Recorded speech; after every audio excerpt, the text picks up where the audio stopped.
This chapter has two topics. One is dilutive securities.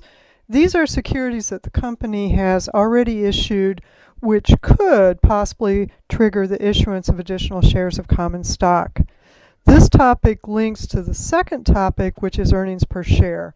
Earnings per share is a performance measure, and it's computed as dollars of earnings divided by number of shares of common stock. It is the most widely used measure of corporate performance. The linkage is that dilutive securities, which could cause the issuance of additional shares of common stock, could lower earnings per share by spreading that same dollar amount over a larger number of shares. Earnings per share is going to be defined as dollars of net income relative to the number of shares. So the question that it answers is, what did the company earn given its capital base? And by looking at earnings on a per share basis, a financial statement user can compare one company to another. So earnings per share is a relative measure that makes it easier for financial statement users to compare different companies with varying capital bases. Earnings per share is also one of the inputs into the price to earnings ratio. And what the PE ratio measures is how much an investor is paying for a dollar the company's. GAAP requires that earnings per share be presented for net income, but if the company has any of the separately reported items, discontinued operations or extraordinary items, then the company also has to disclose earnings per share on income from continuing operations. And the reason for that is that measure of earnings would be the most meaningful predictor of what an investor could expect in the future. And the reason for that is the special items, discontinued operations, and extraordinary items are unusual. These are things that are not expected to happen frequently.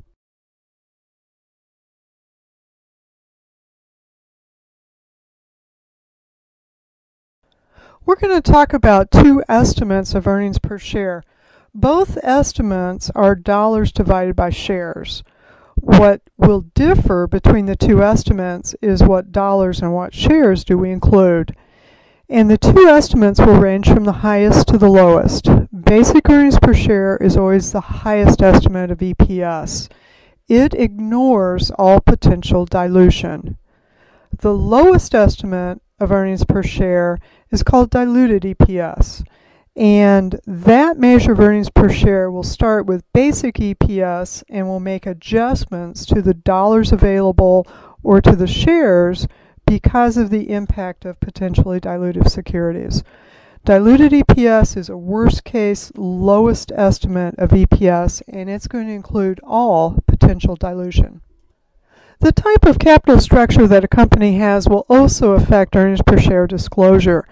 For our purposes, there's two types of capital structure. One is a complex capital structure. This is the type of structure that virtually all publicly traded companies have. Securities with a complex capital structure have issued securities that could reduce earnings per share. These are the potentially dilutive securities. When this is the case, the company has to disclose both basic and the lower estimate of EPS, diluted EPS. A company with only a simple capital structure, which is a company that hasn't previously issued any potentially dilutive securities, would only disclose basic earnings per share, because without the capital structure including potentially dilutive securities, there would be no difference between basic and diluted earnings per share. Our starting point for calculating earnings per share is going to be basic earnings per share. This is the highest estimate of earnings per share. It ignores the effect of all potentially dilutive securities.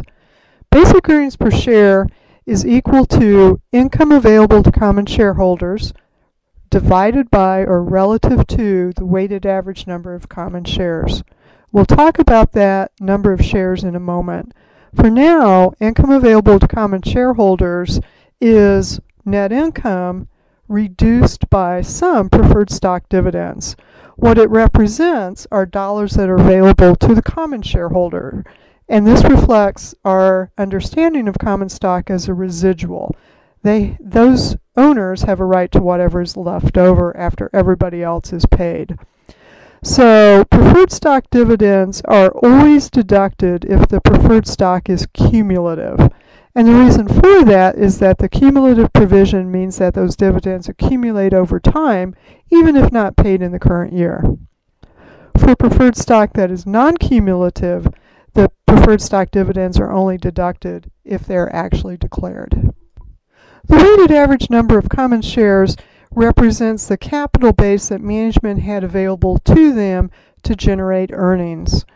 The shares of common stock are going to be weighted by the part of the year that those shares were outstanding. And what that does is to take into consideration whether the capital was available for all of the year or part of the year.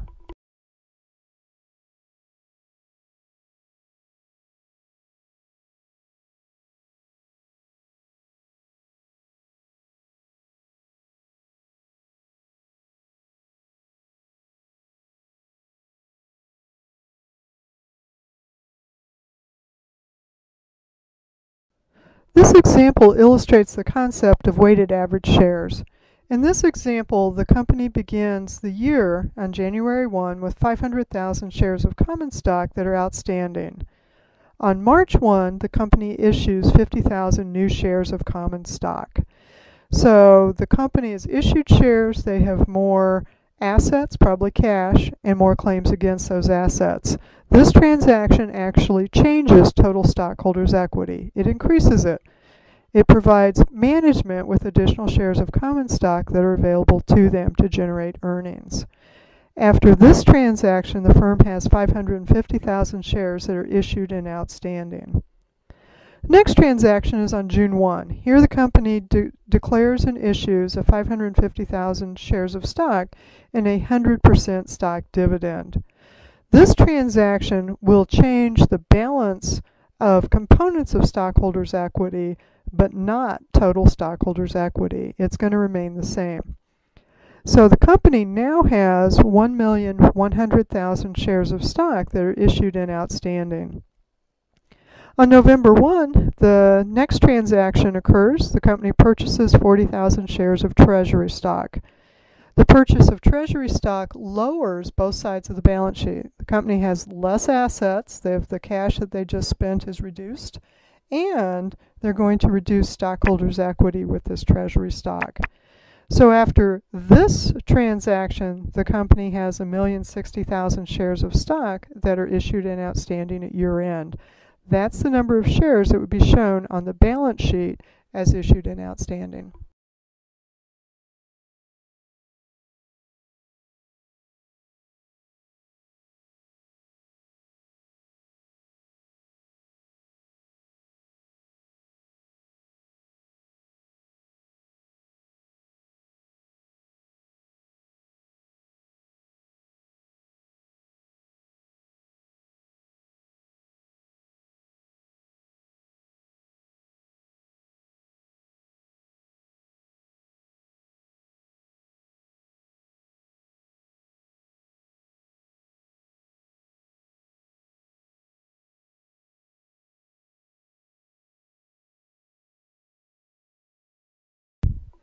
This illustrates another approach to determining the weighted average number of shares.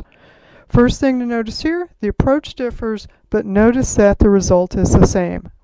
This approach ends up with the same weighted average number of shares that the prior approach did.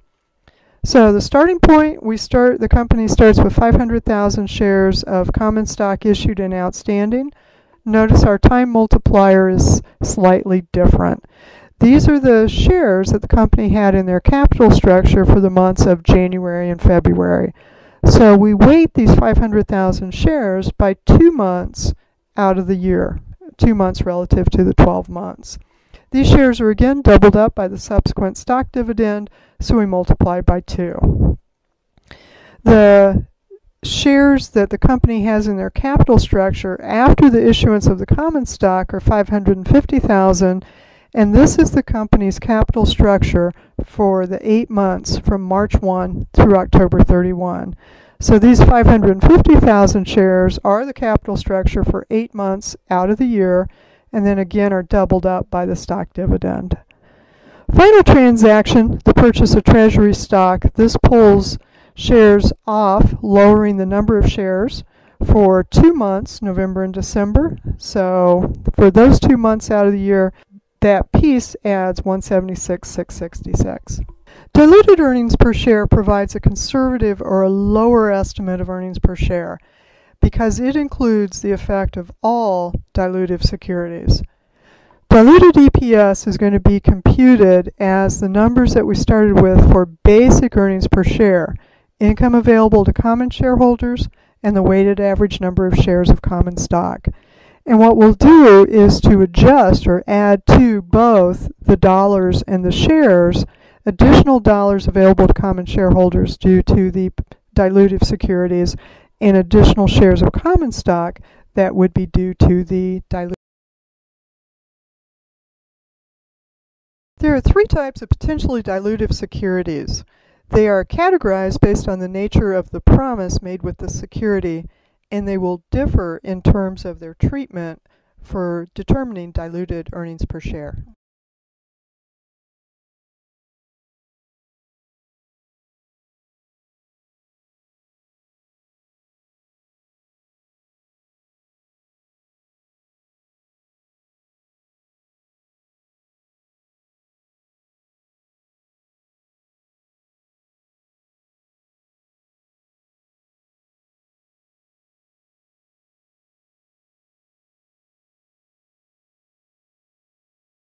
The first category of potentially dilutive securities are options, warrants, and rights. These securities are similar in that the owner of the option, warrant, or right can purchase shares of common stock at a specified price, and that specified price is referred to as the exercise price. The securities differ in how they're used.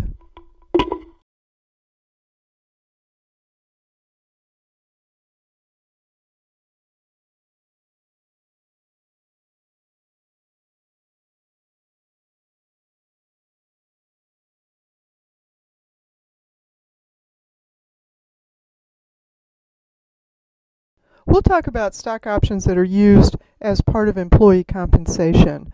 From an accounting perspective, the issue is how to match that compensation expense with the revenue that was generated by that employee. What we'll do over the life of the options is to record expense and credit additional paid-in capital. The dollar amount for that journal entry is going to have to be estimated because employee stock options cannot be traded, so there's no market value to use to estimate the value.